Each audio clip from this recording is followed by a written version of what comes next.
Today, a Senate committee hearing will take place on the collapse of FTX. Ilan Mui joins us now with more. I don't know, Ilan. Let's get the Senate involved. Our problems are solved.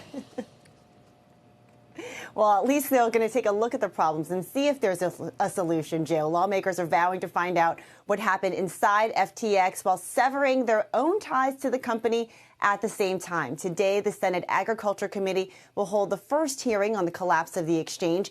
And FTX founder Sam Bankman-Fried has directly donated to 7 of its 22 members. Chairwoman Debbie Stabenow got the most, $5,800 in direct campaign contributions, and another $20,800 for her victory fund. The ranking Republican, John Bozeman, got $5,800. Both told us they are donating the money to charity. Now, 5 other committee members got cash from Bankman-Fried as well. Republican John Hoeven said he'll send it to whatever reimbursement program ends up getting set up by the bankruptcy courts.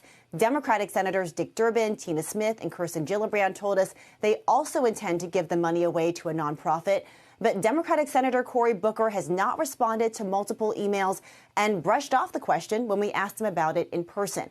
Now, Bankman-Fried will not be testifying at today's hearing. The sole witness will be the CFTC chairman, Rostin Benham. The next scheduled hearing is before the House Financial Services Committee in about 2 weeks. Current FTX CEO John Ray will be in the hot seat for that one. I did ask ranking Republican on the committee, Patrick McHenry, if Bankman-Fried would testify at that hearing. He told me, guys, that he has no update to share as of now. Back over to you. So that's Cory Booker, who also wrote the letter of character for Elizabeth Holmes. Not a good look. It's when the curtain opens, or what is it, the kimono? We know it's going on, I guess, but it gets a little bit, it can get a little sticky, the situation, can it? And at times, so the chairperson, both chair people that are investigating the situation both had contributions. Yeah, I mean, and I will say, you know, this was sort of something that Washington was maybe a little slow to wake up on or to catch up to.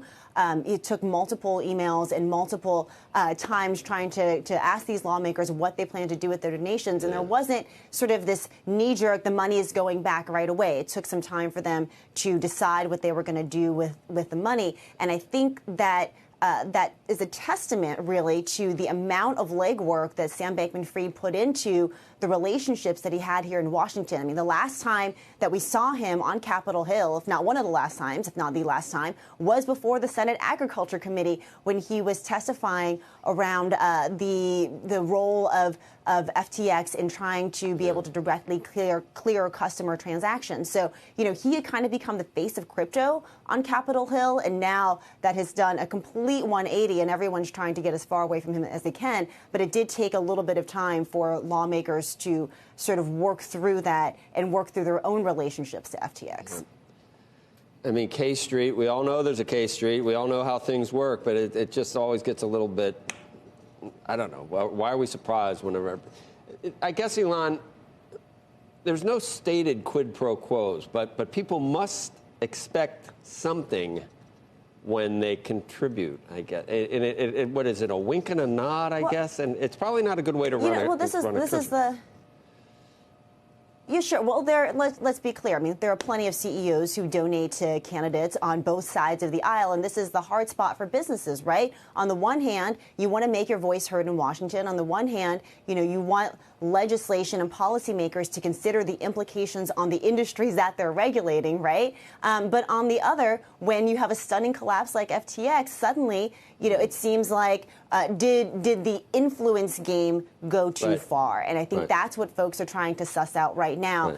And, you know, Sam Bankman-Fried's defense was that, you know, there wasn't anything particular that he was asking for Congress. He didn't have an application or a license to do anything. But certainly there was legislation that policymakers and lawmakers were considering that could have directly affected his company.